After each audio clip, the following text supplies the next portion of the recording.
podcast roll. Welcome in. You're listening to an Imperfect Leader, the Superintendent and Leadership Podcast. Hello, Jamie. Hello, Peter. I'm wearing my Islanders hat since baseball is now over. I'm just going to move over to hockey. Good for you. I'm wearing my candlestick sweatshirt. Oh, nice. Oh, the stick. I like that. It's where I grew up going to baseball. Very cool. Baseball's dead to me until February. How are you doing? I'm doing okay. Just spent a few days in the East Coast, and that was very nice. Visiting some old friends. Leaves were changing. I realized that I don't do well if I'm not driving the car. I hope that's not a metaphor for anything else. I'm like, you're over on this. What are you doing? My poor friend Linus. A fun person to be in the terrible. car with. I couldn't have been less fun. And I would like point with my hands. Linus cut it out. It's too terrible. on top of it. Golly, the more I know you, the more you become Larry David. All right, let's talk about Camas.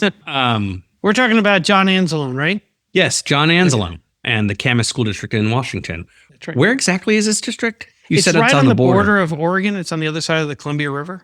Okay, nice. So I imagine it's very close to where I'm at currently. To where you are currently. Yeah. That's awesome. He was really great. I really enjoyed him. Yeah, I felt like for a couple of weeks we've had education adjacent leaders, and that's been really interesting to think about our role in leadership and how those who are adjacent, who have maybe walked in the shoes of school leaders but are now doing something different, how that can be helpful. And now 2 weeks in a row, we're talking to superintendents who either have just retired or they are currently in the work, and they're doing really interesting things. And John Anzalone is no different. I mean, I really enjoyed his very student-centered focus. I want to talk about that. Talking about, his North Star kind of stuff. So we'll get into that.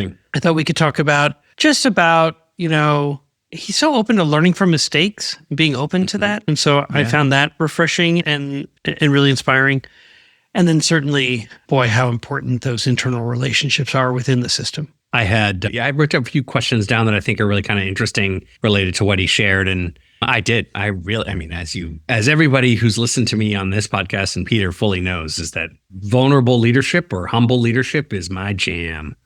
And Sure is. He is a great model of that, of someone who's trying to just say, I don't know, let's figure that out. Yep.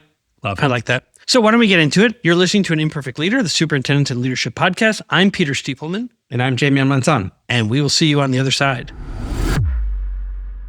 Today on An Imperfect Leader, our guest is Dr. John Anzalone, Superintendent of the Camas School District in Washington State, right on the border of Oregon on the other side of the Columbia River. John brings a rich perspective on leadership, on equity, and on public education. John, welcome to An Imperfect Leader. Thank you so much. Thanks for having me, Peter. I am really just thrilled to have you. And it's really an honor to meet you. As I prepare for these conversations, I'm always looking for examples of what maybe leaders wrote or what they said. And I went to your district's website and I found your State of the Schools speech, and I found it incredibly interesting. You had to really weave inspiration with this level of pragmatism. Right. That is hard to do. And in the speech, you talked about having a clear moral focus. You called it your true north, and you described the district's profile of a graduate really as your North Star. And you also at that time emphasized that, budget decisions should always come down to what's best for kids. So I think that'll be my first question, if that's all right, is what is it about that student-centered belief that really serves as your ultimate moral compass? And I guess, how does it guide your decisions when you're faced with these tough trade-offs, advocating for your district while having to deal with these really tough financial times? Yeah, absolutely. So just an easy, softball question. I think being a former soup, that it could be easy to say that kids first, right? And that, but I really feel that upon coming here to Camas, there is a true belief and value in that. And it wasn't always the case in my previous district, maybe because of the magnitude of the size of it. But I really felt coming to a smaller district, a small town, there truly is that value.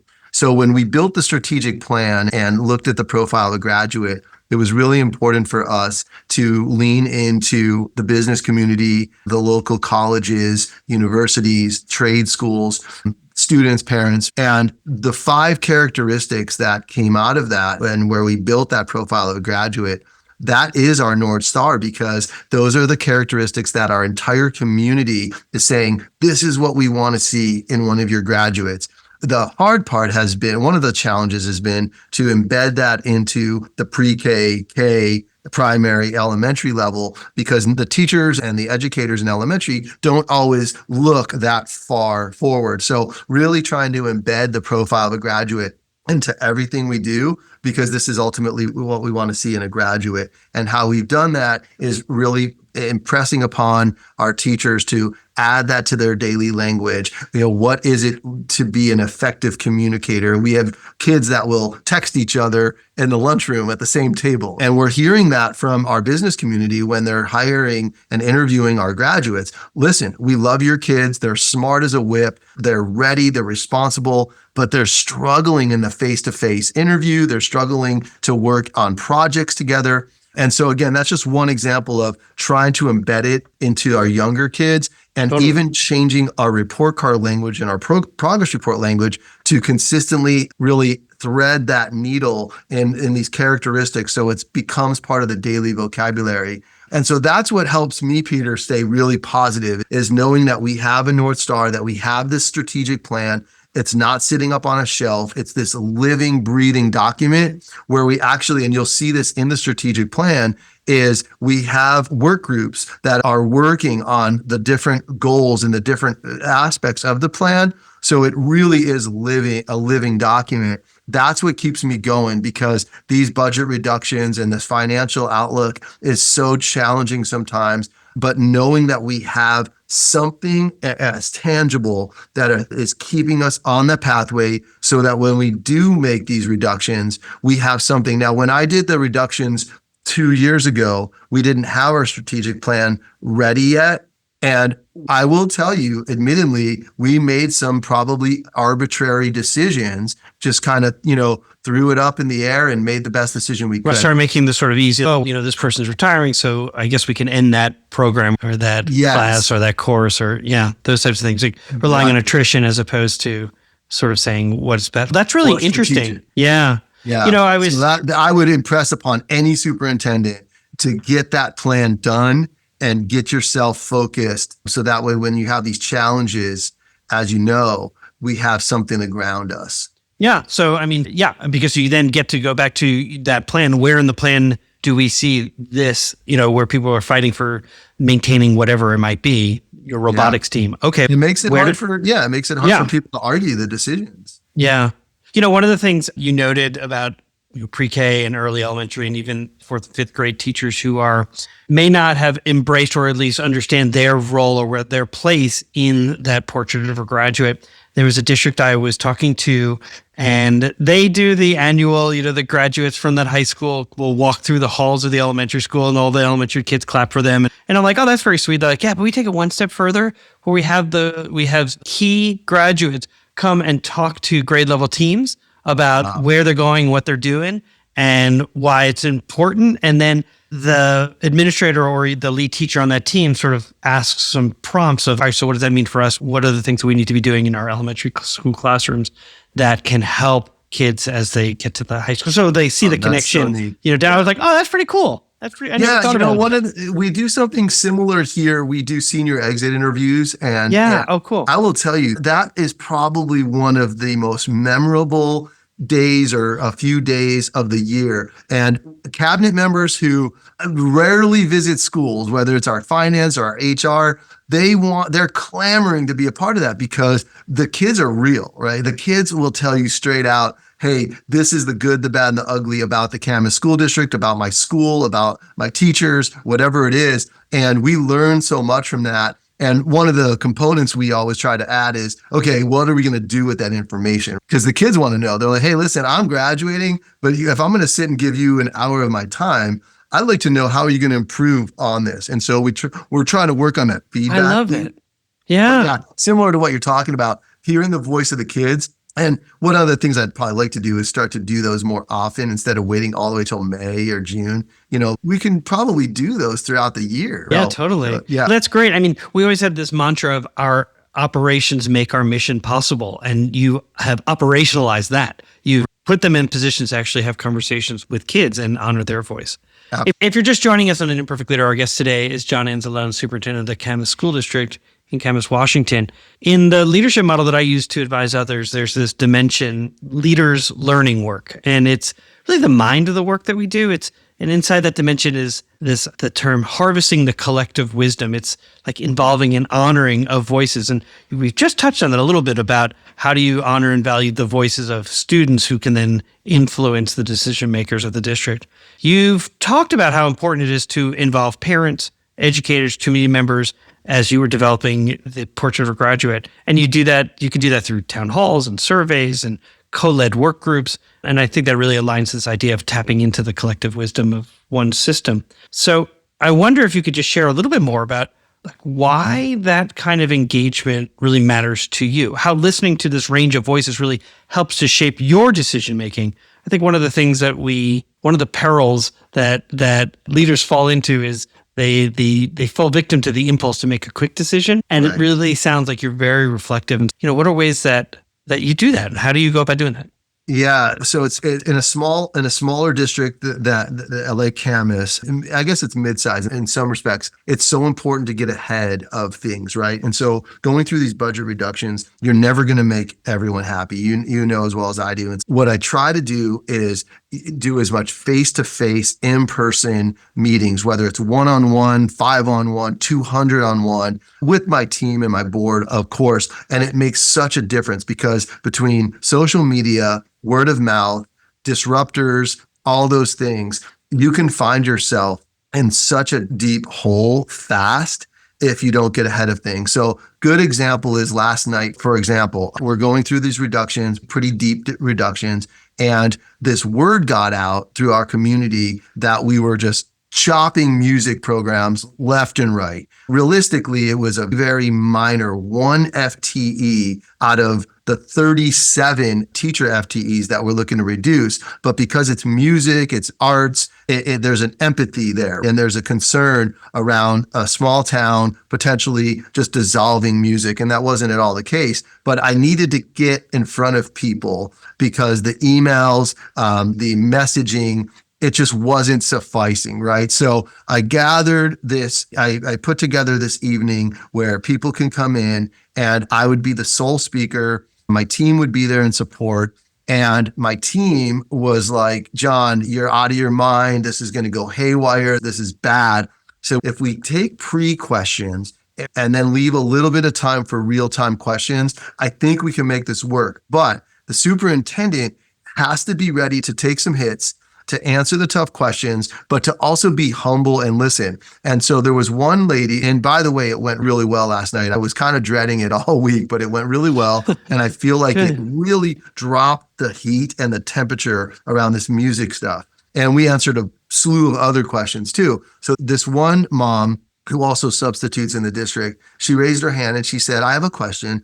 I have a type 1 diabetic son. And I heard you say that you're reducing the hours of our health room assistants, 30 minutes on the front end of the day, 30 minutes on the end. And I said, yes, that's true. You heard it right. And she made a really compelling argument around, who's going to fill that void? If the nurse is busy or the principal can't get to it, who is going to be skilled and trained to do this and make sure that my son survives? And I sat there and I said, amazing question. And I don't have an answer for that. And not only will I get back to you on that, but I will now prioritize those hours as a potential add back. And she sat there and I think she was waiting for like a defensive answer. Yeah, or like a politician's response. Yeah. Of, everybody's making sacrifices. And, yes. And I totally hear what you're saying. And thanks so much, next question kind of thing. And really, it really looks like when she didn't get that, she sat back in this more relaxed tenor. And I had a lot of feedback on that. I said, John, that was really good that you were able to the title of your podcast to show, hey, this is not perfect. I don't have all the answers. I don't claim to, but we are going to make sure that we make that a priority. And I felt that really helped with the rest of the evening. So yeah, that's a why great example. It's important, that face to face. I will tell you, reference to this dimension of the leaders learning work. Within that also is serving as a lead learner. And that has two frames in my mind. One is that you don't send people to trainings that you're not willing to go do yourself, because we're all doing this work together. And more importantly, though, it's really about leading with vulnerability. And that's what you did in that moment, was that you didn't ask anyone else to lead that work. You could have had someone else sort of facilitate, oh, my finance director is going to talk about budgets.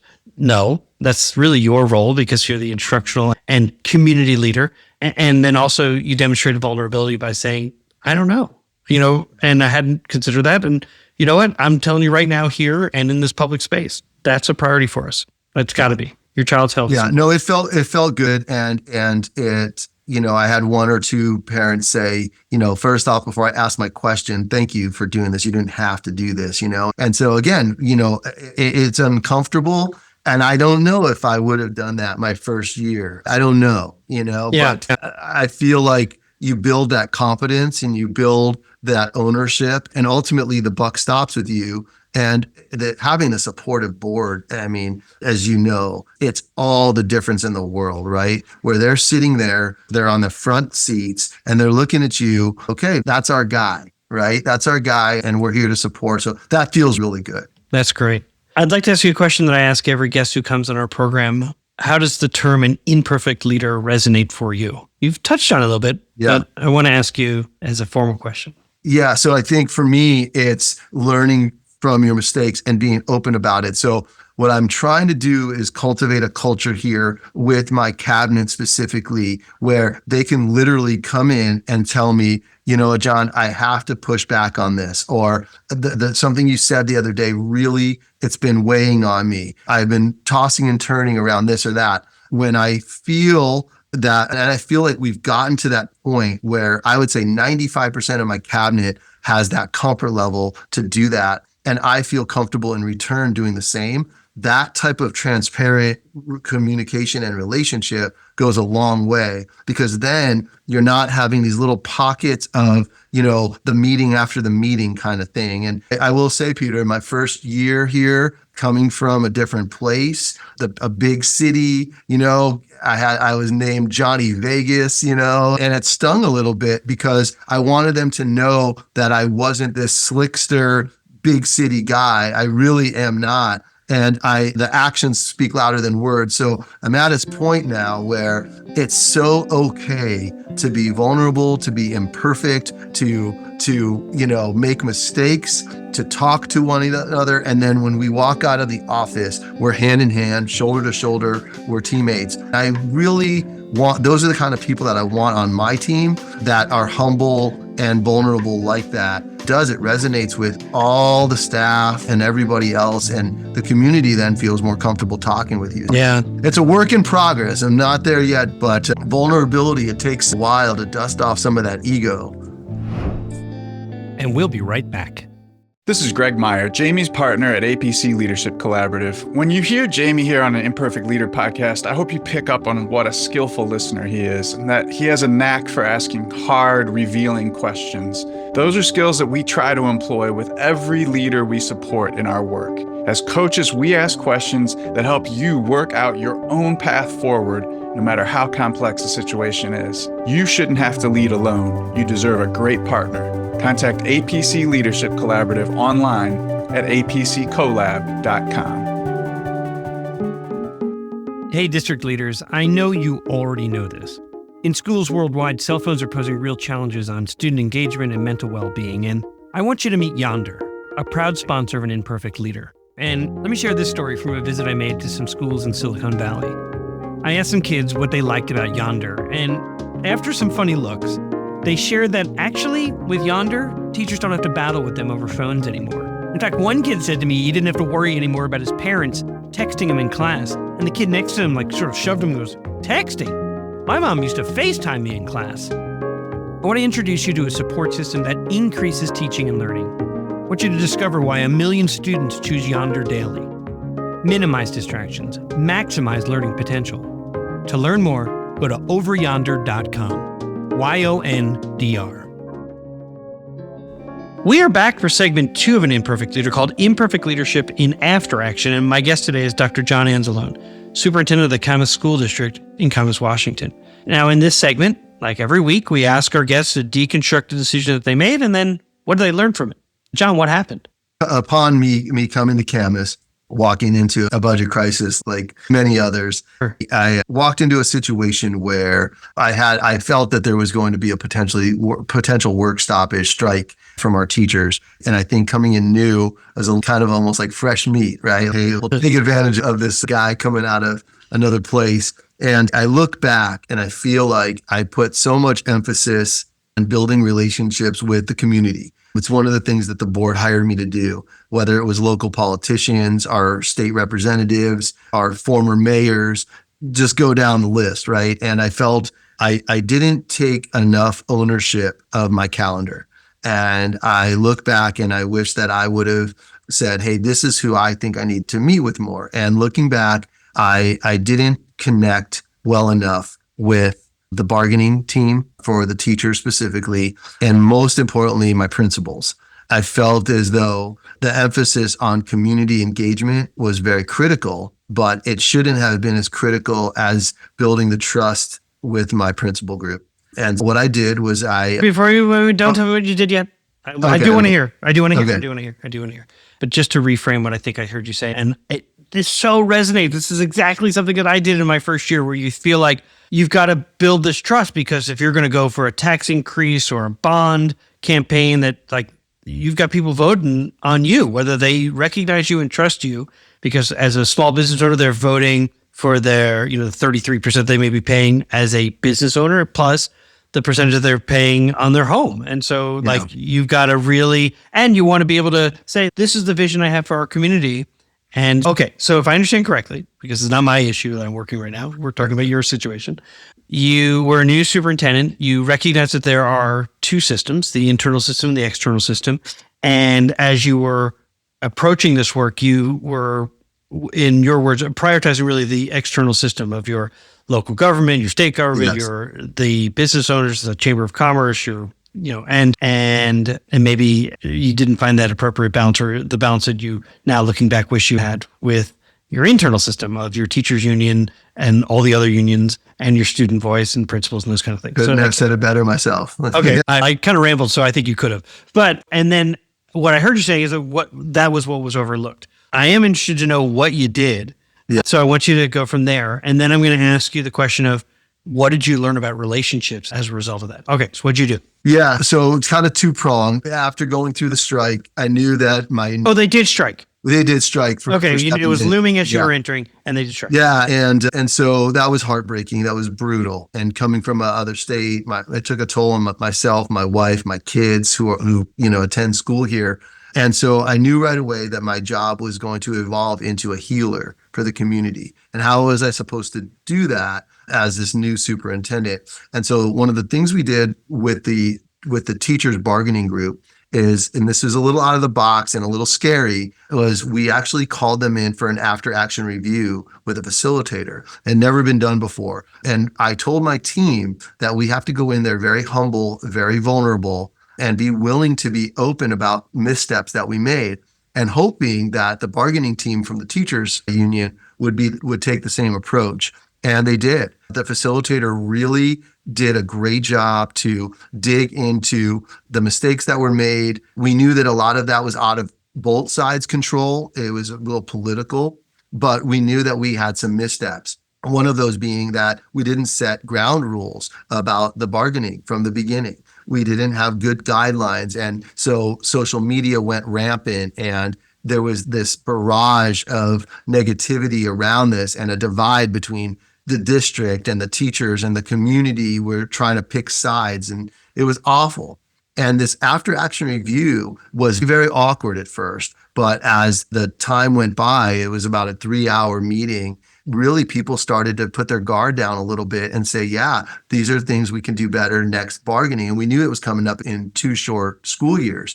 We walked into this bargaining, and we're currently bargaining with them. And Peter, I will tell you, it has been a completely different atmosphere. We've set ground rules. We shared a cast of characters with the community from the beginning.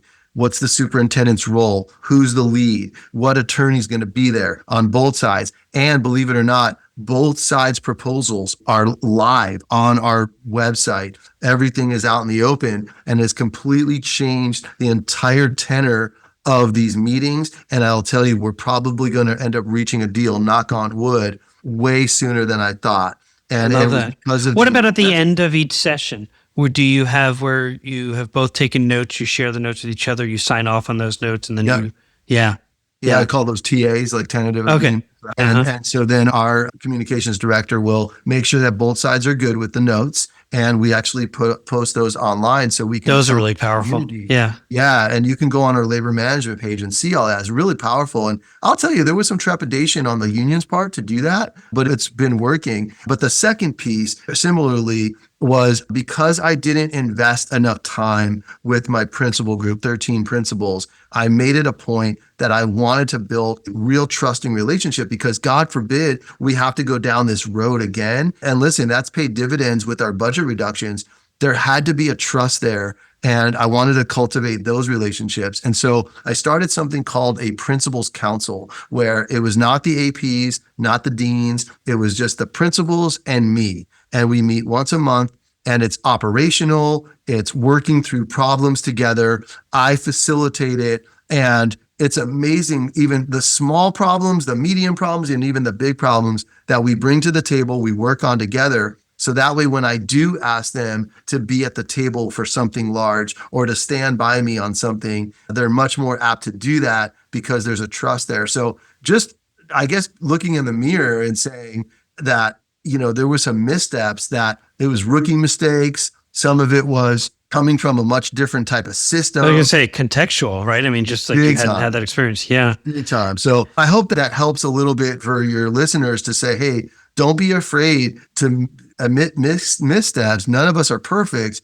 and come together. And I think that pays dividends over time. What I think they'll also take away, if the question is, what did you learn about relationships, is just how important it is to invest in them, to take the time, that they don't come, you can't take them for granted, and that you're going to have to, in Brene Brown's words, to really be vulnerable with others. And that after action review, the way that you described or painted that 3-hour meeting, sounds like it really set the stage for what then became just a reinforcing loop of community building. Yeah, it really is. And it continues to be. It's funny because the relationship building was always my strong suit coming up the ranks. And so it's odd for me to admit that I made some relationship missteps. But I look back and I think, well, in CCSD in Las Vegas, I was there from day one as not only a student, but then as a teacher, an administrator, and an assistant superintendent. And so many of us came up together, 10, 15, 20. So they know your heart. Yeah. And then all of a sudden. And you can't just tell people like, I'm all about kids. I'm a good guy. I'm a good guy. Trust right. me. And that was hard. And so I don't envy people, when they come from a long-term system into a different system. It's tough. And there's a lot of small town politics and relationships and traditions. And typically when you're entering a new system, you are granted the time to get a beat on that system. Who are the tribal leaders in this community? Who are the thought leaders whose families run really deep? Who's connected to who? And it sounds like what you inherited was like, hey, welcome. We're about to go on strike, so buckle up. Welcome. Go cut 6% of your staff that you don't even know. Right? Welcome. You try to negotiate a contract and you don't know any of these people. Right. And you say, do we have ground rules? No ground rules. Yeah. So we're just going to sit in a room and it's going to happen. Yeah. Wow. That sounds like a mess. And it's nothing that the board did wrong. They had an interim for a year. I look back and I'm like, okay, could there have been a hiring of a permanent superintendent a year before? It could have been different. Things like that. And there's never a perfect time. I think if I still would have taken the job, if I had to do it all over again, but knowing what I know now, would have kind of, went a little bit different direction on some things. Yeah, no, totally. What advice would you give to an aspiring leader? So understand the time commitment. Understand that this job, whether it's a principal job or superintendency, that you are on stage all the time. What you wear, the way you sit, your posture, the way you speak, you have to understand that the higher you go up, and especially in the superintendency, that's who the people want to talk to. They want your attention. They want your ear. So be ready to be on. However, you can balance family and the job. I have so many colleagues of mine that don't want to take that step from assistant principal to principal or assistant superintendent to superintendent because they have young kids or they have some personal things they have to, address. But you can do it. You have to put your family first. And so I always say that my kids are only going to go through 4th grade once or 8th grade once or whatever one time. So try your best to balance, get to their events, get to their programs. Everything else is still going to be there. And believe it or not, if you've built the right team, they'll pick up in areas and you'll do the same for them. But exactly, you have to practice what you preach, right? So as much as I want grace from my board and my cabinet to say, John, go be with your daughter, go celebrate this, go be there, I have to do the same. And I enjoy doing that. Hey, John, do you think I could skip out of here 3 hours early? My son has this bubble. Absolutely. Make up the time another time. Keep your phone on. And so that kind of thing, I think that goes a long way, with your team when they see that you're able to give that time to them, but then you're also asking for that time yourself. But it can be done. And I've had people come to me and say, John, thank you for making us understand that you can do it. My wife says all the time, thank you for when you come home having a smile on your face. Thank you for that, because I understand the weight of the job, but I have to try to check it at the door the best I can. And that's a big deal because. Oh, that's fantastic. I was going to make a stupid joke about Botox, but that's done. So thanks for having a smile here. No problem. Yeah. It's permanent. Smile. Can't help it. Yeah. Oh, I did make the joke. Damn. All right. I love it. Our guest today, John, thank you so much. Our guest today was John Anzalone, Superintendent of the Camas School District in Camas, Washington. John, my takeaway so far, you used the phrase cultivate the culture. And so I started to think about the ways that you clearly have worked to do that. Cultivate the culture that prioritizes relationships. Cultivate the culture that thinks about the experiences that students need so that they'll be successful when they graduate your schools. And prioritizing, whether you call them soft skills or workplace skills, having children understand what's going to be expected of them in the future. Cultivating a culture where the operations team really sees their influence on the system and how students can be successful. So finding ways for kids to give them feedback as well. All of this is just so wonderful. Camas is so lucky to have you. I'm so grateful to have had you on the program today, really, truly. So thanks so much for being here. Yeah, my pleasure. Anytime. Thanks, Peter. Great job. All right, we're back. Peter Stiepelman, do you mind if we start with the profile of a graduate, North Star conversation?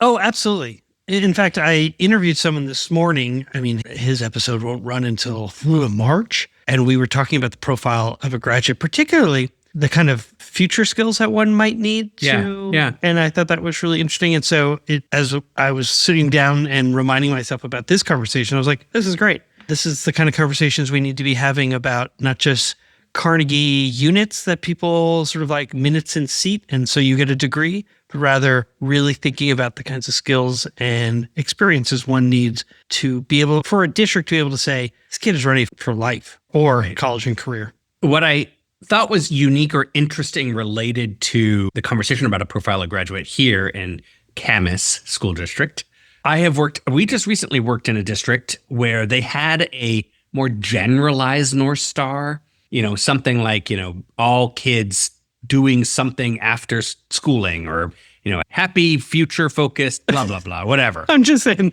the fact that you can't really remember it is worthless because it's worthless. And then they had a profile of a graduate for the secondary level. And then they had other things for the middle school and the elementary level. Now, were they aligned? I mean, generally in the sense of academics, for sure. What I loved about this was like, no, forget all that. Our North Star is the profile of a graduate, and it's my job to help and figure out how to actually make this clear for pre-K through 5th. And that I really liked. I really love that cohesion, idea. Or we call it alignment. We call it, it really has a clear purpose, sort of a string attached all the way to when a child crosses the stage at graduation of, everyone along the way knew what we wanted for you in terms of the opportunities we would provide, and then you would take advantage of them. Profile of a graduate in terms of that. He said they've even changed their report card language and their progress report language to consistently sort of move the needle toward those 5 characteristics that were a part of their profile of a graduate. And so it became part of the daily language of the elementary school level. And the reason why I'm pulling this part out is that I think we miss on this a lot. The specificity of it. Yeah. I sometimes say that we have like one thing. Sorry. So we sometimes have a bridge that is being built from 2 sides instead of building the bridge and keep it going to make sure everything's connected. And so then when they get to the center, they realize, oh, whoops, we didn't build a bridge that actually connected. They kind of meet now. Should we have a ramp? Do we need stairs? Is there an elevator? How often is it out of order? Really, in my mind, it's when schools work in isolation at their grade spans. Elementary says this is what we want. Middle school says this is what we want. High school says this is what we want. And they haven't done this work all together like they have here. The other thing I would say is superintendents, particularly right now, are faced with significant decisions around budget. And the fact that his district and his team is saying the budget decisions we're going to make need to be aligned to this work around the profile of graduates. So if it's not moving us towards that, then it ought to be considered for reallocation or just readjustment in terms of mission. Yeah. That we'll talk about that. I really do want to talk about his after action review. Okay. Because I thought it was super interesting. But I guess I'm pulling this one out particularly because it is unusual. I don't see often that they decide the profile, even the phrase profile of a graduate. I can see how elementary would go, I teach pre-K. Yeah. Like, how am I aligned here? Well, I'm trying to think back to, we had a guest, and I'm trying to remember who it was, who said that they have the high school graduates go meet with the elementary teacher teams to talk about what their experience has been, what they were working on, where they're going, so that teachers have an idea of how to talk to younger students about what's coming, as well as how to more appropriately prepare for the kinds of lives that kids are saying are happening right now. So I thought that was kind of interesting. Do you know, when I was superintendent, we did something similar. Now, there are school districts, they call it asset building, or they're looking at ways that as kids graduate, they're able to report to families and even to employers. Like, here are the things that we expect students to have when they leave, not just course completion, but rather skills, attributes, experiences, those types of things. And we were trying to do it also as a school district. I wish I could go back and include student voice more. I didn't. We used teachers, counselors, directors, principals, assistant principals, and what a fail, what a miss. We didn't include students. Tell me why. So I just an oversight. We met early in the morning, and we ought to, and I had a student advisory. Why didn't I bring it to the advisory to get their feedback and thoughts on the kinds of things we thought students would need as they graduate? It was just a miss. I will tell you, though, we never published our results because, as we talked about the kinds of things that students would need and the type of rigorous coursework we would expect them to have and the opportunities we would want them to avail themselves to, including volunteering and all the kinds of things that we said, if our graduates had this, we know they would be predictably successul. Right. Definitely rooted in research on those types of things. And maybe a third of our students really met that. And we thought, it's not a requirement to do this. This is an exercise for us as we begin to try to build better systems for kids. And so I'm glad that what they're doing is taking it almost a step further and saying, wait, why are we just looking and talking to high school folks? Let's go all the way through the system. When he said that they do exit interviews with seniors, I was like, that's who it was. I'm like, who was it that was doing that? It was him. I was like, it was somebody recently. How about the interview you just had with John Anzalone? Oh, yeah. No, you actually shared a different story that I wanted to come to, which is that students came back to the elementary school the elementary school interviewed those students. Yes. But John is doing exit interviews with seniors, and it is literally one of the primary recommendations that we make in my organization to other districts is if you need a feedback loop with students. And we suggest actually that you do exit interviews with 5th graders, with 8th graders, and with juniors. And we specifically say those grades because you're going to get a better sense of like how prepared do they feel for these big steps in their lives, Going from elementary to middle is a big step. Going from middle to high school is a big step. And you run these qualitative interviews, you gather that data, and you can make adjustments. And we say juniors, which is the same as a senior. It's basically like exit interviews to the kid that's exiting, but they have buy-in. The amount of time that we've interviewed seniors and seniors have been like, I don't care. This place did not work, and it doesn't matter. I would say I think it's brilliant to do juniors for that reason, and because there's still time to do something about it. Yes, exactly. When kids are saying, like, this is the kind of experience I've had, well, great. Give us the next 9 months, 10 months to prove that we heard you. And then when they become parents in your district, they'll remember fondly, I spoke up and someone listened and they did something about it, or at least they tried. I don't want to diminish. It takes time and effort. You need to have, it's going to take you a minute to figure out how do you collect qualitative data that often? And what do you do with it? And how do you synthesize it? But it turns out AI can be helpful in the synthesizing all of this data into themes. And then it's the themes that drive it. And you keep the quotes and you use this to sort of define the programmatic changes that you're going to make. Back to John, and that is that listening to people is what helped him to make the budget decisions. So that basically had the strategic plan, and that helped him make these difficult budget decisions, which probably leads to his after-action review, which I thought was... Well, that's what I'm going to say. So let's get into his after-action review. What were your thoughts? My main thought was, can I start from the end first? Oh, sure. Yeah. So he ends with, crap, I didn't spend enough time with the union. And I thought that was so like, oh, that's so basically terrible. It's just terrible. And what he did was an after-action review. He's, well, crap, I got to do this better. I can't do that. That can't be true. That in and of itself, that move right there, even you say, I mean, obviously I'm biased to the phrase of after-action review, but the fact that he decided in the moment, I realized this was not the way to do it. He also had presence of mind to say, I don't need to lead this, or not even that, I shouldn't lead this after-action review. A facilitator can allow me to be a part of the conversation. I mean, talk about the power of bringing in someone to help you think that through and do that so that your voice is missing when you're facilitating. It needs to be. You need to be able to participate. Right. And be a part of the community because you are. And that, I mean, I can't get a better plug for our approach to our work. Yeah, you should let me do that.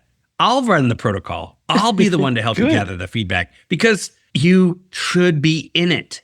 You should have your opinions matter too. Your ability to listen and not worry about how it's going to go in the next step. That's the purpose of an outside person. Yes. And allows him to play the role that he saw that he had to then play as a healer in the community. That I thought was what a great phrase. A healer. I know. So can I ask a question related to this, related to the after-action review, and really was just prior to the after-action review around budget cuts?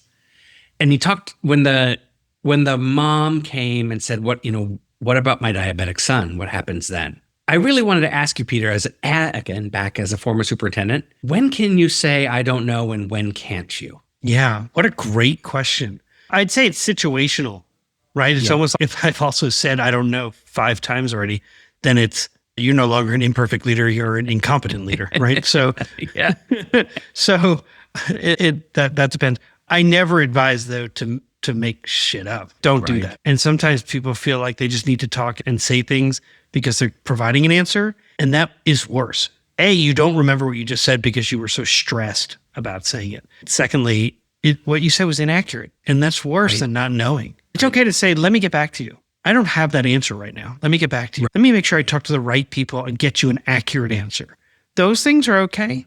I do think there's power in saying, I don't know, to say, look, not that you can't expect me to know everything because that sounds defensive. So it is a little bit different. It is to say, allow me to be human. I won't have all the answers. So I don't know is okay. I don't know dished out way too many times is a trust buster. Right. That's what I'd say. I thought it took great courage. And I know I talk about that in the conversation too. It just takes great courage to say, hadn't considered that. Right. Let's think about this differently. What I hear from you is that, okay, I mean, the answer is situational. Like, yes, I think that's true. That's sort of obvious. I don't mean that as a cop-out. It's just that, you may have someone who has been coming to the podium over and over and over and over, and I don't know, serves as an accelerant to an already hostile situation. Right. Someone who's saying, have you considered this? Or what do you think about it? And to say, I don't know. Yeah. That can be a bridge builder. That's why I think it's situational. Can I make a connection as a coach? All right. So this is, I say this when I'm supporting, especially leaders, but coaches and anybody taking a coaching stance in their leadership. If you're working with someone and they go, fine, yeah, sure. Tell me what to do. What do you think I should do? My advice is say nothing. Give them nothing. They are not interested in what you're going to tell them. They are trying to get you to stop talking. And so in that moment, say, thank you for your time. Let's find another time to meet and maybe circle back, something to that order. But if you get someone else that says, I don't know what to do. I'm honestly lost. I feel lost. You give them something right away, because in their tone, having them reflect on what's possible and where it could go, that's only going to get them down the hole. They already feel helpless. So help them. And it's that is the only point at which I say, that's where I say give advice as a coach. There's very few points where I say give advice. And it's in those moments where people are honestly asking, and it's all tone. It is all tone. And body language too. Yeah. The words are the same. Oh, sure. I think about that. The body language and where you position yourself. I mean, if you're just face to face, that can be really off-putting and intimidating. And if you're side to side, almost as if you're driving in a car or walking together, there's this openness, the ability to sort of explore and talk. And yeah, I felt that the real difference, not just your facial body language, but your whole body, in terms of how are you sort of almost mirroring the body language that you're having with the person that you're having a conversation, or are you closed off and showing something very different? Yeah. Oh, I love it. Tools that we use. 100%. Yeah, I love it. And I loved when he said, and he does something, I don't know, similar in terms of that actual action, but all of mine are person-to-person interactions. I'm talking to a person. It's not through email. It's not through a video. I'm talking to a person. And that seemed to be his approach. He's like, challenges. He says, the relationship building was always my strong suit coming up the ranks. This is his quote. And so it's odd for me to admit it, that I made some real relationship missteps. Oh, yeah. Loved it. Yeah. And I know as he moves into subsequent decisions to today, he thinks about this. I mean, anyone who joins our program and walks through a situation, this has been on their mind for some time. It's not one that they're like, I wonder, gosh, what should I talk about? No, it's, what? I should really talk about that one. And then they'll go explore some other ones. And then they come back to the one that's really been on their mind for a long time. Because I know I'll put the caveat, that's true for many. Yeah. I mean, those who say, I'd like to tell you about a time 30 years ago that I stubbed my toe. What I learned about relationships, toes, everyone's got a toe. You're like, and people should warn me so I don't stub my toe next. Yeah. No, that's true. That's true. That's fair. That's fair. Most of them. John is a model for this kind of humble leadership and clarity of reflection. You and I are so biased. We're so biased toward this type of leadership. And it's not because we just like it better. It's because we know it works. That's right. All right. Well, I think what we should do is remind people that they should give us 5 stars, that they should keep subscribing, and remember to let other people know about the program. We continue to grow audiences, and we're just so thrilled that's happening. So you've been listening to An Imperfect Leader, the Superintendent and Leadership Podcast. I'm Peter Stiepelman. And I'm Jamie Almanzán. And we will see you next week. See you, Jamie. See you next week. Music for An Imperfect Leader was written and arranged by Ian Varley. Sam Falbo created our artwork, a wood print inspired Daruma doll butterfly. Remember, imperfect leadership is not a scarlet letter. It's a badge of honor. It recognizes that serving as a lead learner is about being a vulnerable leader, an empathetic leader, a compassionate leader. We are proud to be imperfect leaders, so join us next time for another episode of An Imperfect Leader, the Superintendent and Leadership Podcast.